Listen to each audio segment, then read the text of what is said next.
Handel House Museum and RNIB, a unique partnership for blind and partially sighted musicians.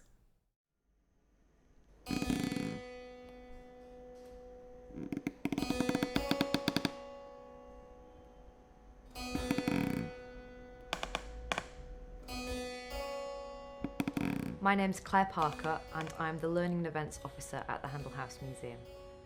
When we have tours with people who are partially sighted, it's much more hands-on. We're touching things, we have to describe things in a different way.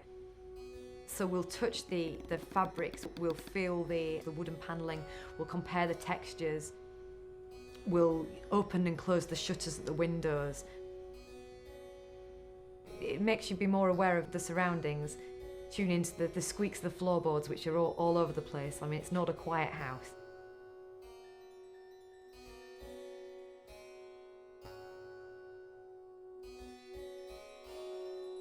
Some of the rooms in the house that we visit when we're wandering around, probably most importantly is the composition room. It's quite a small space and it could be easily overlooked, but that was the space where Handel wrote a huge amount of his music, including really famous pieces like Messiah.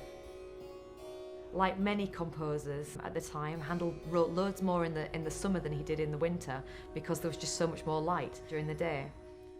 The performance room, Handel's rehearsal and performance room, that's the room where we have our concerts today. So it's brilliant for us to be able to bring back to life the space that was once the room where Handel used to have his rehearsals. I'm Kerry Andrew, I'm a composer and performer, and I'm the 4th composer in residence here at Handel House. Working with musicians at the Royal National Institute for the Blind has really reminded me that it's more important to focus on the sound that you really want as a composer as opposed to what it looks like written down, because I can get a bit fixated on getting perfectly notated scores, and it's just not as important. It's about following your ear and being more intuitive.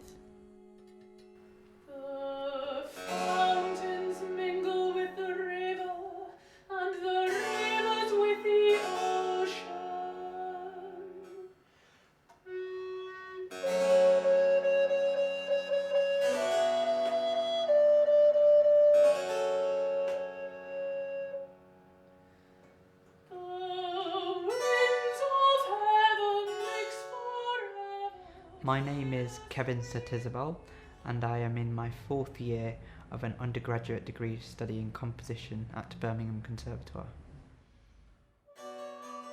The piece Love's Philosophy, which is in the performance, I found very interesting because I was given a poem which was the Shelley Love's Philosophy poem to set to music. For me personally, I'm very grateful for everyone here for helping me over the last few years write my music and to be able to see it physically in a braille kind of score. And it's been a fantastic experience for me, and I hope we'll be able to keep coming back in the future.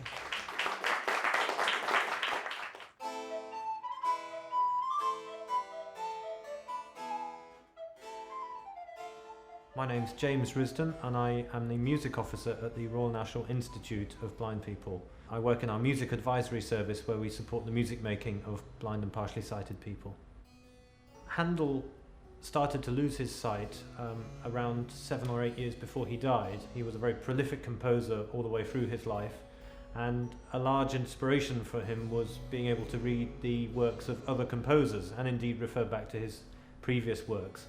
And the onset of his sight loss meant that he was no longer able to do this. It also influenced the kind of work he did, so he wasn't able to compose as much, but he did continue his performing work, and he would improvise, for example, the solo passages of his organ concertos and so on. But it did have a profound impact on his life, certainly. Well, I think one of the reasons I think it's such a relevant partnership between RNIB and Handel House Museum is that now people think of Handel the musician and the composer, not Handel the blind composer. And I think with our partnership and our work, we're allowing participants to come here and concentrate fully on the music and the sounds. I think some of the things that we've achieved through this partnership is just the continuation. We've been working together for so long now. It's been building and building and getting better every year. To find out more, visit handelhouse.org or rnib.org.uk.